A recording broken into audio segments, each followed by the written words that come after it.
അതായത് നമ്മുടെ വർക്കലെല്ലാം നമ്മുടെ നേരത്തെ ഫ്ലോട്ടിംഗ് ബ്രിഡ്ജിൻ്റെ ഇവിടെ പണ്ട് ദിവസം ചെയ്തിരുന്നു. അപ്പോൾ ആ ഫ്ലോട്ടിംഗ് ബ്രിഡ്ജ് ഇടയ്ക്ക് പൊളിഞ്ഞ് വരുന്നുണ്ട്. അപ്പോൾ അത് ശരിയായിട്ടൊന്നുമില്ല. ഇപ്പോൾ അതിൻ്റെ ഒരു ഇവിടെയൊക്കെ ആൾക്കാരതിലേക്ക് ഇരിക്കാനാണ് യൂസ് ചെയ്യുന്നത് കേട്ടോ.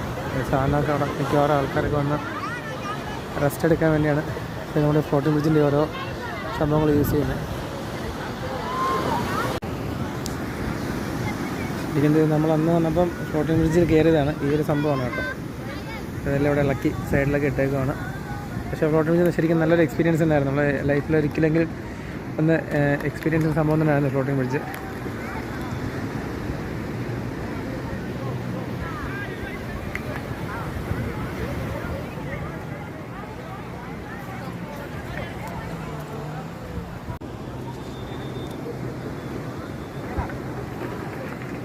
അതെ, അവരതിൻ്റെ മെയിൻ്റനൻസ് ഒക്കെ ചെയ്തുകൊണ്ടിരിക്കുകയാണ് കേട്ടോ. ഉടനെ തുടങ്ങും എന്നാണ് പറഞ്ഞത്.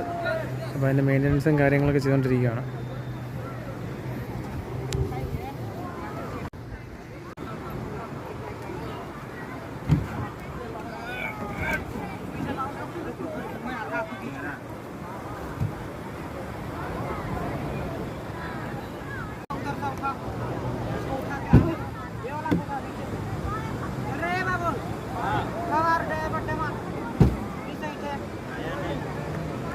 ഇത് ശരിക്കും നമ്മൾ 30-ാം തീയതി കണ്ടൊരു കാഴ്ചയാണ്. അത് കഴിഞ്ഞ ശേഷം ഏഷ്യാനെറ്റ് ന്യൂസ് വന്നിരുന്നു. ഇതിൻ്റെ സിവിലിറ്റി ടെസ്റ്റ് നടത്തിയപ്പോൾ പിന്നെ ഇത് ഫെയിലായി, പിന്നെ ഇത് പൊട്ടിപ്പൊളിഞ്ഞ് പോയെന്നൊക്കെ ന്യൂസ് ഉണ്ടായിരുന്നു. അപ്പോൾ ആ ഒരു ന്യൂസാണ് അടുത്ത ക്ലിപ്പിൽ വരുന്നത്. NIT പഠനത്തിനായിട്ട് ഈ ഫ്ലോട്ടിംഗ് ബ്രിഡ്ജ് ഇവിടെ സ്ഥാപിച്ചത്. കഴിഞ്ഞ വർഷം അപകടമുണ്ടായ അതേ സ്ഥലത്തായിരുന്നു ഈ ഫ്ലോട്ടിംഗ് ബ്രിഡ്ജ് സ്ഥാപിച്ചിട്ടുണ്ടായിരുന്നത്. അതാണ് ഇന്ന് പുലർച്ചെ ഉണ്ടായ ശക്തമായ തിരയിൽ തകർന്നിട്ടുണ്ടായിരുന്നത്. കഴിഞ്ഞ വർഷം മാർച്ച് 9-ന് ഇവിടെ അപകടമുണ്ടാവുകയും അപകടത്തിൽ ഏകദേശം 20ഓളം ആളുകൾ അപകടത്തിൽ പെടുകയും ചെയ്തിട്ടുണ്ടായിരുന്നു. അതിനുശേഷം വീണ്ടും ഇവിടെ ഫ്ലോട്ടിംഗ് ബ്രിഡ്ജ് നിർമ്മിക്കാനുള്ള തയ്യാറെടുപ്പുകളെല്ലാം തന്നെ ടൂറിസം വകുപ്പും അതോടൊപ്പം തന്നെ അധികൃതരും നടത്തി വരികയായിരുന്നു.